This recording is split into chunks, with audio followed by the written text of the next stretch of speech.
Коллеги, спасибо большое. Для меня действительно сегодня большая честь сделать доклад в рамках этой конференции.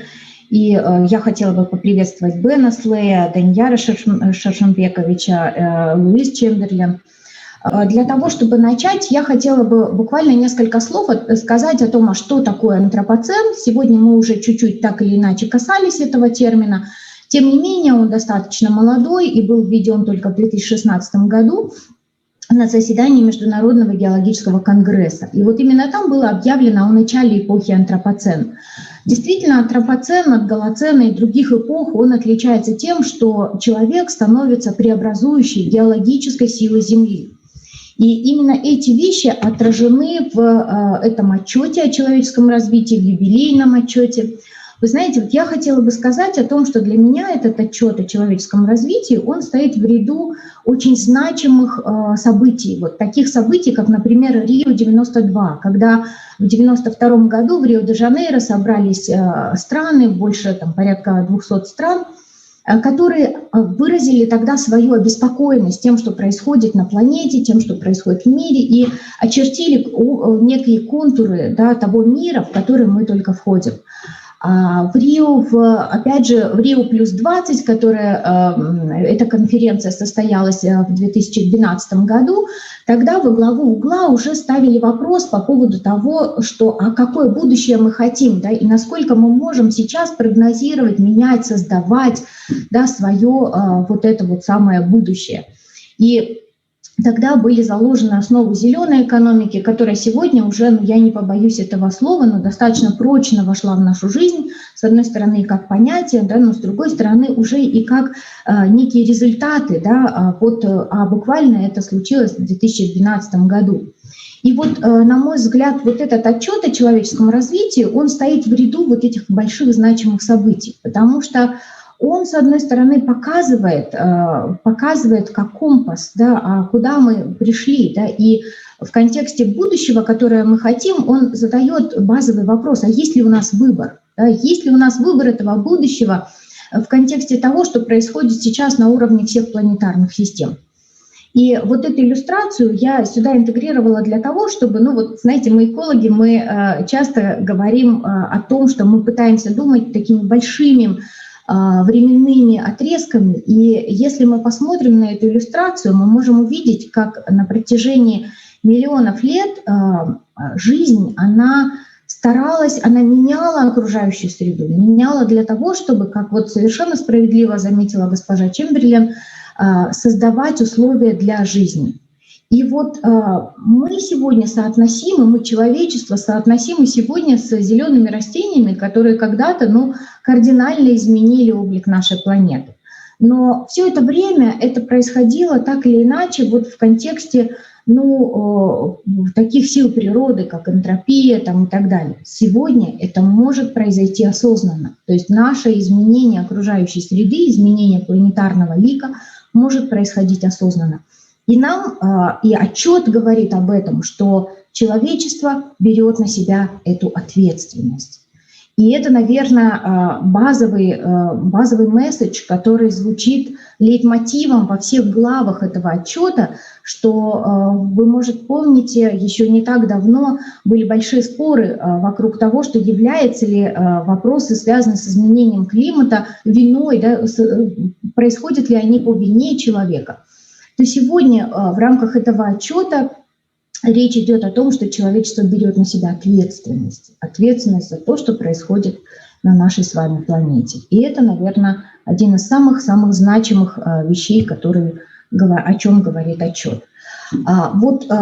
Антропоцен был прогнозируемым, и прогнозировался он известным ученым Владимиром Ивановичем Вернадским, который говорил о том, что рано или поздно общество войдет в свой этап развития, который он назвал ноосфера, и это этап развития, возможного сопряженного развития между человечеством и окружающей средой.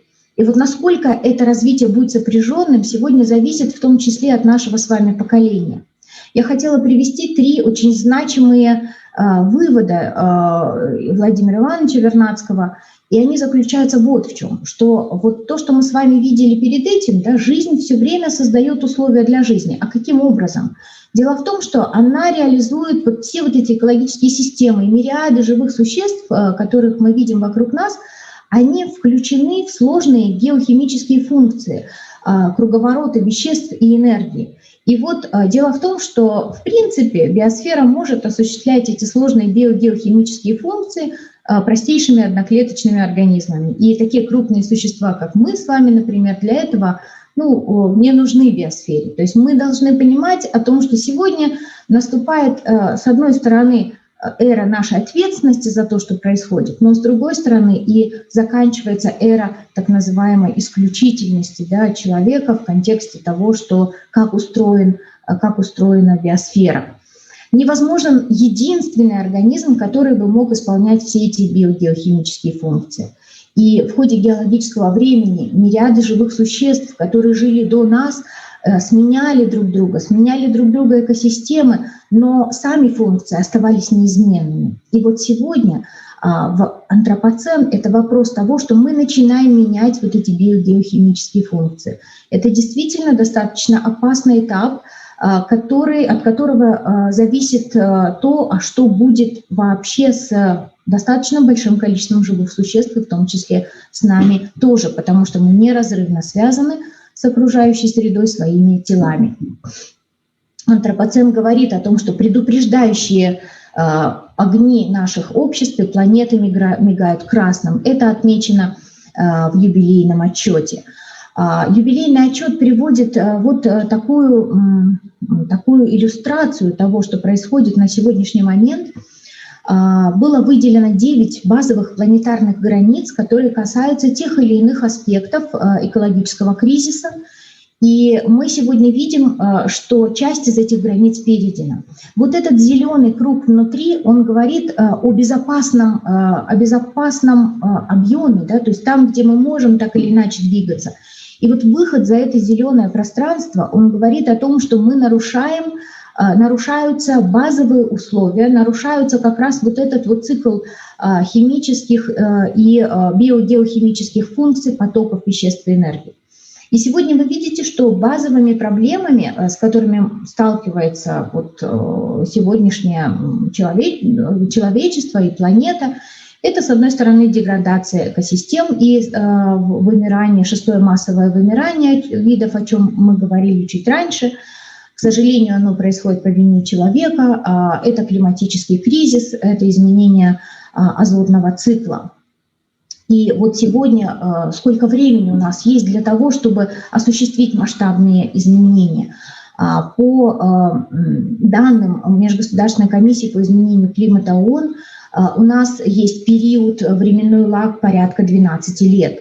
Иначе, если мы не успеем во время вот этого отрезка времени осуществить кардинальные изменения, то мы рискуем столкнуться с еще более суровыми последствиями, потому что каждая из этих границ, которая перейдена сегодня человечеством, взаимодействие друг с другом создает некие системные кризисы.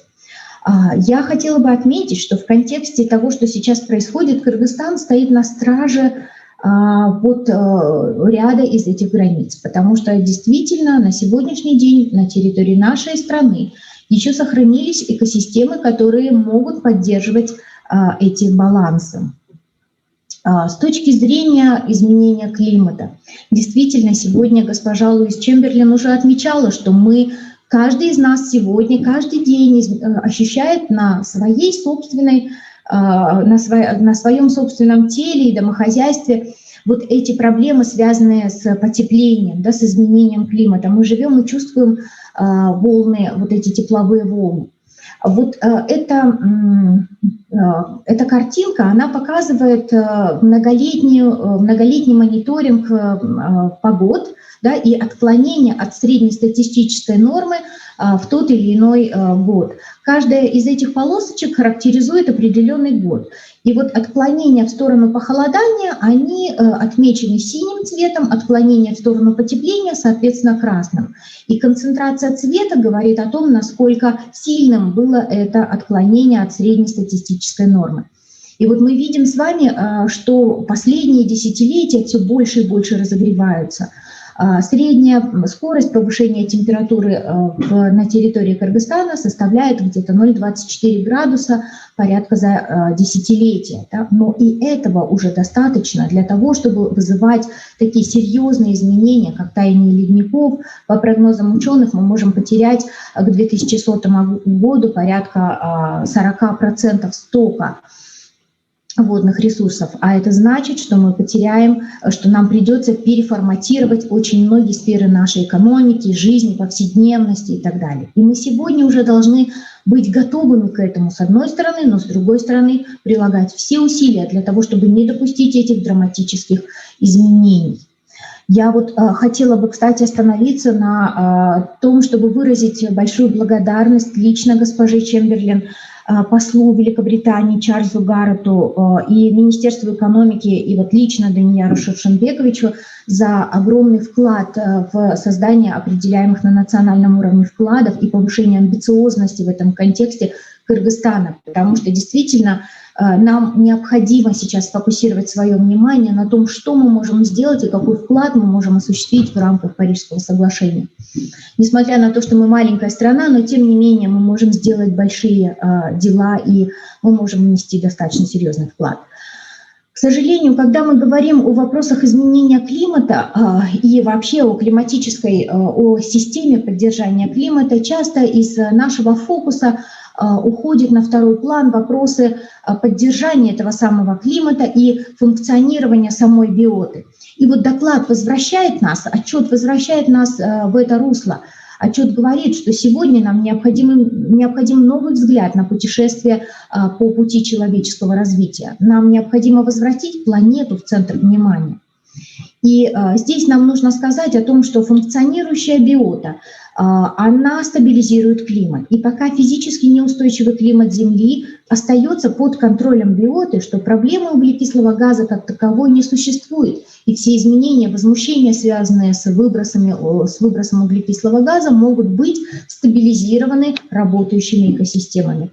Но, к сожалению, на территории и нашей страны, и мира, и планеты в целом мы сегодня видим беспрецедентный процесс деградации именно естественных экосистем. Тут нужно сказать, что насаждение просто деревьев, к сожалению, не даст нам быстрых эффектов и не заменит существующие еще сохранившиеся естественные экосистемы. Больше об этом вы можете узнать в рамках теории биотической регуляции и так далее. Для Кыргызстана естественные экосистемы имеют первостепенное значение. И в частности, наверное, одним из самых продуктивных экосистем являются леса. Сегодня леса занимают чуть меньше 6% территории нашей страны. При этом, согласно данным ученых, и в частности данным имени Джапаровича Шукурова, леса могут покрывать до 30% территории Кыргызстана. И тогда при достижении хотя бы 15% территории Кыргызстана, покрытой лесами, мы можем говорить о стабилизации местного микроклимата. Наша страна имеет уникальное положение. Мы находимся в центре континента и являемся так называемой водонапорной башней для всего региона Центральной Азии. Но нам нужно понимать о том, что реки текут до тех пор, пока существуют леса. Потому что леса притягивают влажность из далеких океанов. И это позволяет нам стабилизировать вот этот водный обмен, водное состояние нашей страны и региона в целом. Поэтому сегодня очень сложно переоценить роль лесов, в частности, для стабилизации водно-климатических параметров нашей страны. И когда мы говорим, опять же, о регуляции, о том, какой вклад делают экосистемы в стабилизацию климата, в предотвращении чрезвычайных ситуаций, здесь невозможно обойти вниманием вопросы работы пойменных экосистем. Потому что пойменные экосистемы позволяют стабилизировать водные потоки, позволяют увлажнить окружающую среду и напитать территории, которые находятся рядом. Это крайне критически важно в контексте климатических изменений и хозяйственной деятельности которую мы ведем, в частности, в сфере сельского хозяйства. Пойменный лес позволяет делать более продуктивным пастбища, поля, пашни и так далее. Отсутствие пойменного леса так или иначе ведет к чрезвычайным ситуациям, связанным с водой и водными потоками, которые, к сожалению, по прогнозам экспертов в Кыргызстане, так или иначе будут нарастать. И мы понимаем сегодня, что вот эти климатические колебания, чрезвычайные ситуации, они крайне не равномерно будут отражаться на разных секторах общества и на разных социальных группах. То, что касается самой структуры биомассы, да, то сегодня, к сожалению, мы тоже перешли вот этот вот барьер, и порядка 70% биомассы у нас в Кыргызстане представляют люди и человеческий исход, который позволяет жить и осуществлять экономическую деятельность населению Кыргызстана. При этом дикие животные, которые ежедневно делают вклад в поддержание условий, необходимых для жизни, составляют меньше 30%. Как я уже говорила, Кыргызстан является той зоной, которая вносит стабильность и экологическую стабильность, климатическую, в том числе стабильность для региона Центральной Азии в целом.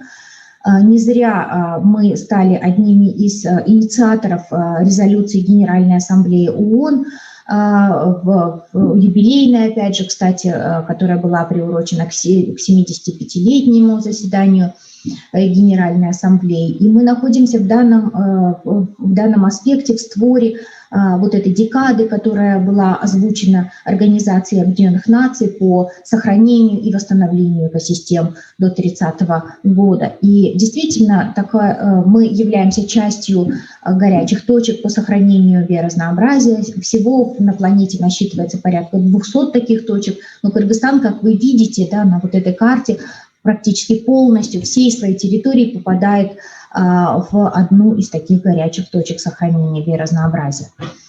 Действительно, наше население неразрывно связано с окружающей средой и природными ресурсами. Больше чем 1 миллион людей зависит от лесных экосистем. В сельской местности проживает у нас больше 60% населения, и они ежедневно, ежечасно зависят от того, каким образом существуют пойменные, лесные и пастбищные экосистемы. При этом мы понимаем, что, к сожалению, изменение климата и неверная хозяйственная деятельность приводит к деградации сельхозугодий. Сегодня нам нужно переосмыслить в том числе управление, которое привело вот к таким печальным последствиям, выставить амбициозные и первостепенные шаги, которые могут повернуть процессы вспять. Увеличение нагрузки на экосистему будет однозначно увеличивать нагрузку на общество и все больше способствовать несправедливости и вот этому разрыву, да, между мужчинами и женщинами, о котором говорил Бен Слей.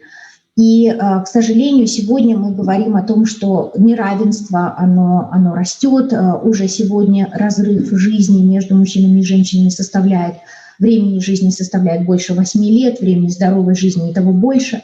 И мы должны понимать, что очень многие вопросы связаны с тем, каким образом существует и экономическая система, но которая базируется на природных ресурсах и работе экосистем.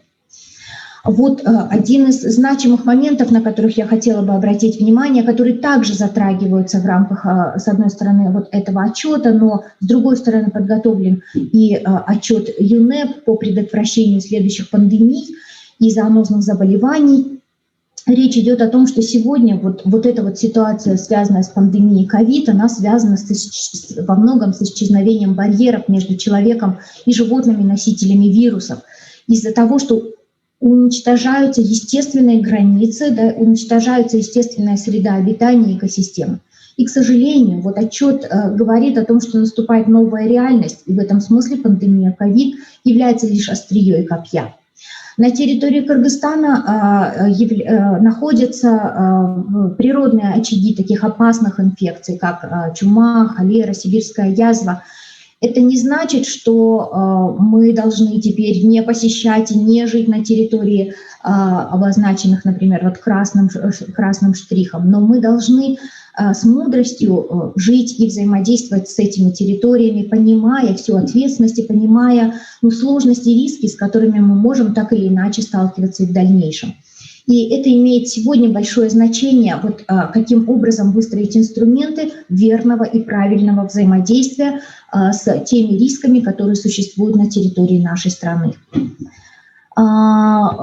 И, конечно, отчет не просто говорит нам о проблемах. Отчет говорит нам о том, что необходимо уже сегодня действовать в целях перемен.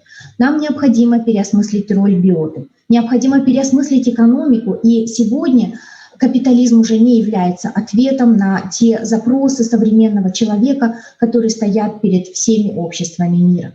Нам необходимо расширять возможности и права человека. И действительно, человек у нас должен стоять во главе угла всех перемен. Он должен быть базовой линейкой измерения того, каким образом происходят те или иные реформы, изменения в политике и на разных уровнях в нашей стране. Нам необходимо каждому из нас, о чем уже тоже говорил господин Бен Слай, менять свой образ жизни. И действительно нам нужно начинать изменения с каждого из нас, с каждой семьи. Нам необходимо думать о том, каким образом справедливо распределять ресурсы. К сожалению, мы можем говорить о том, что сегодня неравенства все больше и больше растут. И при существующих ресурсах планеты все человечество может жить в достаточных экономических условиях. Но из-за вот этого колоссального, все растущего разрыва между богатыми и бедными мы не можем достичь этого равенства. Нам необходимо думать о том, как работать, что нам необходимо делать вот в этой части. Адекватно измерять развитие. Об этом уже действительно в предыдущем докладе было очень много сказано. Нам нужно такое измерение развития, которое бы показало нам, как меняется жизнь и возможности для самых уязвимых групп населения, для тех, кто обычно, к сожалению, чаще всего оставался позади перемен. И, конечно, нам необходимо расширить горизонт планирования, принять ответственность перед будущими поколениями, о чем постоянно говорит нам и к чему постоянно возвращает нас этот отчет. Для всех заинтересованных я хочу пригласить сегодня поговорить больше о вопросах биотической регуляции. Это будет в 7 вечера. Приглашаю всех заинтересованных. И остановиться я хотела бы, закончить я хотела бы словами генерального секретаря Антонио Гутиереша о том, что мы не можем сегодня позволить себе стать поколением, которое занималось пустяками, в то время как на нашей планете бушевал пожар. Мы должны стать с вами поколениями надежды, поколениями новых возможностей и поколением новых горизонтов. Спасибо большое за ваше внимание.